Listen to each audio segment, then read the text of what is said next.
عبدالسلام العجیلی کی کہانی خواب، انگریزی سے ترجمہ عطا صدیقی۔ محمد ویس نے خواب میں خود کو نماز پڑھتے دیکھا۔ یہ کوئی ایسی انوکھی بات نہیں تھی کہ وہ تو بیداری کی حالت میں بھی باقاعدگی سے عبادت کرتا تھا اور کوئی فرض نماز اس نے قضا نہیں کی تھی۔ اس نے دیکھا کہ پہلی رکعت میں وہ سورہ نصر بالجہر پڑھ رہا ہے، جس کے ختم ہوتے ہی دہشت کے عالم میں اس کی آنکھ کھل گئی۔ صدق اللہ العلی العظیم اس کے منہ سے نکلا۔ وہ بستر پر اٹھ بیٹھا اور اپنی آنکھیں ملنے لگا۔ محمد ویس کو یاد نہیں تھا کہ پورے خواب میں سے صرف یہی بات کیوں اس کے ذہن میں اٹک گئی۔ صبح ہوتے ہی وہ موضع کے بزرگ شیخ محمد سعید کی تلاش میں نکل کھڑا ہوا۔ دوپہر ہوتے ہوتے اس نے شیخ کو ڈھونڈ نکالا اور اس کو اپنا خواب سنایا۔ شیخ نے پہلے سر جھکا لیا، اس کی پیشانی پر شکنیں پڑ گئیں اور بہت دیر غور و فکر میں ڈوبے رہنے کے بعد اس نے سوال کیا، تمہیں یقین ہے کہ تم سورہ نصر ہی پڑھ رہے تھے؟ بالکل، محمد ویس نے کہا، پوری کی پوری پڑھی تھی۔ بسم اللہ الرحمن الرحیم۔ جب اللہ کی مدد اور فتح آئے اور لوگوں کو تم دیکھو کہ اللہ کے دین میں فوج فوج داخل ہوتے ہیں تو اپنے رب کی ثنا کرتے ہوئے اس کی تحمید کرو اور اس سے بخشش طلب کرو، بے شک وہ بڑا توبہ قبول کرنے والا ہے۔ صدق اللہ العلی العظیم۔ شیخ محمد سعید نے کہا، محمد ویس، اپنے رب کی حمد و ثنا کرو اور اس سے استغفار کی درخواست کرو، بے شک وہ بڑا توبہ قبول کرنے والا ہے۔ یا شیخ، میرا دل کہتا ہے یہ میرے لیے نیک شگن ہوگا، آپ اس خواب کی تعبیر میں کیا کہتے ہیں؟ شیخ محمد سعید نے اپنی چوڑی اور گھنی داڑھی کو مٹھی میں تھام لیا اور انگلیوں سے بالوں میں خلال کرنے لگا۔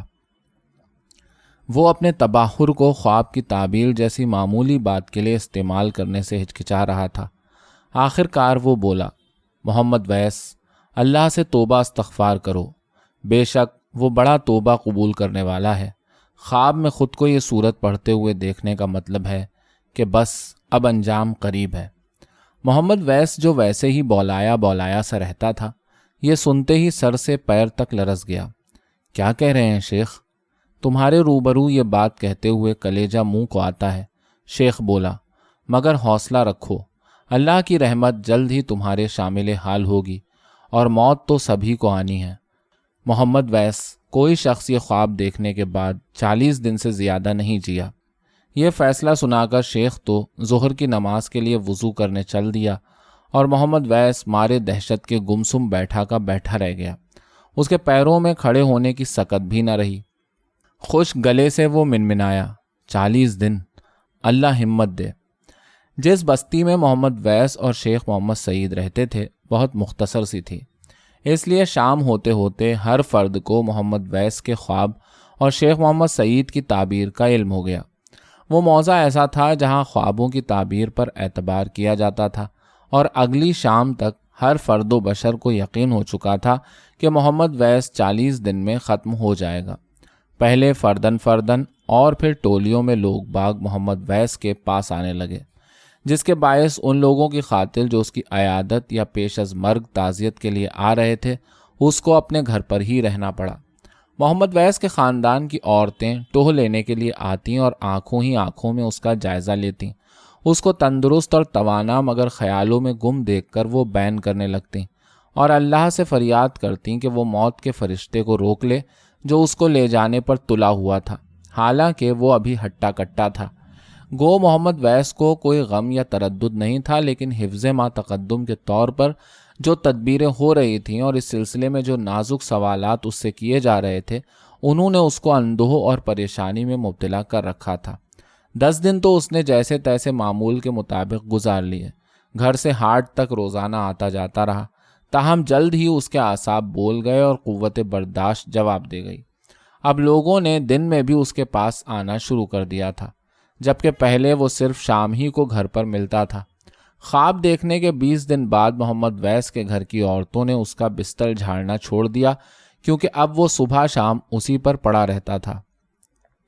جب میعاد کے 30 دن نکل گئے تو تمام کھانے جو اس کو مرغوب تھے اور جو اس کے گھر والے بنا بنا کر پیش کیا کرتے تھے، اب بے چھوئے اس کے چاروں طرف رکھے رہتے۔ اس نے داڑھی چھوڑ دی اور ایک سفید سا لبادہ پہنے ہر وقت عبادات میں مشغول رہنے لگا۔ اس پر ہمہ وقت رقت طاری رہتی، نہ موت کے خوف سے اور نہ زندگی کے ختم ہونے کے غم میں، بلکہ ان سزاؤں کی ہیبت سے جو قبر سے آگے اس کے انتظار میں تھیں۔ اسے خوف اس بات کا تھا کہ اس نے کاروبار کے دوران اللہ کی بڑی جھوٹی قسمیں کھائی تھیں اور ہاٹ میں آس پاس کے دیہاتیوں کو بڑے دھوکے دیے تھے۔ کہیں ایسا نہ ہو کہ اللہ ان خطاؤں کو معاف نہ کرے۔ جوں دن گزرتے گئے اور 40واں دن قریب آتا گیا، اس کے خالی پیٹ پر جمی ہوئی چربی ان پچھلے گناہوں کی توبہ استغفار میں گھلتی چلی گئی۔ اس کی بستی اور آس پاس کی بستیوں کے لوگ اب اس کے چہرے کے گرد ایک نورانی حالے کا ذکر کرنے لگے اور ایسے پراسرار کلمات کا چرچا ہونے لگا جو نماز پڑھتے ہوئے اس کی زبان سے ادا ہوتے تھے۔ 40 میں سے جب 38 دن گزر چکے تو 39ویں دن میں وہاں پہنچا۔ آپ پوچھیں گے کہ میں کون؟ جس موضع میں محمد ویس مویشیوں کا دلال تھا اور شیخ محمد سعید ولی اللہ سمجھا جاتا تھا، میں وہاں کے اسکول میں مدرس تھا۔ میں گرمیوں کی تعطیلات دمشق میں گزارتا تھا، جہاں سے میری واپسی محمد ویس کے لیے شیخ محمد سعید کے مقرر کیے ہوئے 40 دنوں میں سے 39ویں دن ہوئی۔ میں محمد ویس سے بھی اسی طرح واقف ہوں جیسے بستی کے دوسرے لوگوں سے۔ تو جب اسکول کے بوڑھے چوکیدار عطا اللہ نے مجھے اس کا قصہ سنایا تو میں یہ فیصلہ نہیں کر پایا کہ اس کی حالت پر اپنا سر پیٹ لوں یا قہقہے لگاؤں۔ اس لیے میں عطا اللہ کو ساتھ لے کر اس کی عیادت کرنے یا آنے والی موت پر تعزیت کرنے گیا۔ وہ احاطہ جو محمد ویس کے خریدے ہوئے مویشیوں سے بھرا ہوتا تھا، اس وقت ان تمام لوگوں سے بھرا ہوا تھا جو اس کی قریب آتی ہوئی متوقع موت کے انتظار میں جمع ہو گئے تھے۔ ایک کونے میں مرد جمع تھے تو دوسرے گوشے میں عورتیں، اور تیسری طرف وہ بھیڑ بکریاں بندھی ہوئی تھیں جو محمد ویس کے دوست احباب اس کی زندگی ہی میں اس لیے لے آئے تھے کہ اس کی الوداعی رات کو ذبح کی جائیں۔ جس کمرے میں محمد ویس ملک الموت کا انتظار کر رہا تھا، وہاں داخل ہونے پر میں نے اسے دیکھا۔ ملک الموت کو نہیں، محمد ویس کو۔ وہ اپنے بستر کے ایک کونے پر ٹکا عبادت میں مشغول تھا، جبکہ دوسرے کونے میں شیخ محمد سعید بیٹھا قرآن پاک کی تلاوت کر رہا تھا۔ جس محمد ویس کو میں جانتا تھا، اس کی بالکل مختلف صورت دیکھ کر مجھے دھکا لگا۔ اس کا گول گلگوں چہرہ اب ستواں اور پیلا ہو گیا تھا اور داڑھی نے اسے اور بھی لمبوترا بنا دیا تھا۔ اس کے ڈھیلے ڈھالے سفید لباس نے اس کے چہرے کی زردی کو اور نمایاں کر دیا تھا۔ نماز پڑھتے ہوئے وہ اپنے سجدوں کو اس امید میں طویل کر دیتا کہ موت آئے تو سجدے میں آئے۔ اس ولی اللہ میں اور اس محمد ویس میں زمین آسمان کا فرق تھا، جس کو میں اپنی کھڑکی میں سے قسمیں کھا کھا کر یہ کہتے سنا کرتا تھا کہ اگر اس نے ابھی خریدے ہوئے جانور پر 3 لیرے کا گھاٹا نہ اٹھایا ہو تو سمجھو اپنی بیوی کو طلاق دی۔ میں محمد ویس سے ملنے تو اپنے شوق اور تجسس میں گیا تھا، لیکن اس کی حالت میں یہ فرق دیکھ کر بھونچکا رہ گیا اور اس بات کا قائل ہو گیا کہ وہ یقیناً وقت معین پر اپنی جان سے ہاتھ دھو بیٹھے گا۔ اور جب میں نے شیخ محمد سعید کو کنکھیوں سے اپنی طرف دیکھتے ہوئے پایا تو میرے تن بدن میں آگ ہی تو لگ گئی۔ میری اس شیخ سے، جس کی فطرت سادگی، حماقت اور مکاری کا مجموعہ تھی، کافی عرصے سے مخاصمت چلی آ رہی تھی۔ میں اس کی عطائیت اور دغا سے، جن کے زور پر اس نے جاہل دیہاتیوں کے ذہنوں کو اپنے قابو میں کر رکھا تھا، ہمیشہ لڑا کرتا تھا، اور وہ بھی ان کو میرے خلاف ورغلانے کا کوئی موقع ہاتھ سے جانے نہیں دیتا تھا۔ وہ مجھ پر الزام لگاتا کہ میں بچوں کے ذہنوں کو ملحدانہ خیالات سے مسموم کرتا ہوں اور انہیں اللہ رسول کا باغی بناتا ہوں۔ میری مخالفت میں اس کا جوش یہ جاننے کے باوجود کم نہیں ہوتا تھا کہ میں رسول کے پرنواسے حضرت زین العابدین کی اولاد میں سے ہوں، بلکہ وہ اسی کو میری مذمت کا جواز بنا لیتا تھا۔ اس شخص کو دیکھو، حضرت زین العابدین کی اولاد ہو کر کہتا پھرتا کہ زمین گھومتی ہے، پھر وہ لوگوں سے کہتا بھلا بتاؤ تم میں سے کسی نے کبھی اپنے گھر کے مشرقی رخ کے دروازے کو اچانک مغرب کی طرف گھومتے دیکھا؟ جیسا کہ میں نے بتایا، شیخ محمد سعید کو دیکھ کر مجھے غصہ آ گیا تھا اور میں چیخ پڑنے کو تھا کہ وہ قاتل ہے۔ وہ محمد ویس کے ذہن میں وہ زہر بھر رہا ہے جو اس کو 40 دن میں مار ڈالے گا۔ تاہم میں نے ضبط سے کام لیا۔ اس طرح بگڑ کر میں شیخ کے خلاف کبھی کامیاب نہیں ہو سکتا تھا، کیونکہ وہ ہمیشہ کی طرح اسی زمین کی گردش والی دلیل سے ثابت کر دیتا کہ کس دیہاتی نے اپنا مشرقی رخ والا دروازہ مغرب کی جانب گھومتے دیکھا ہے۔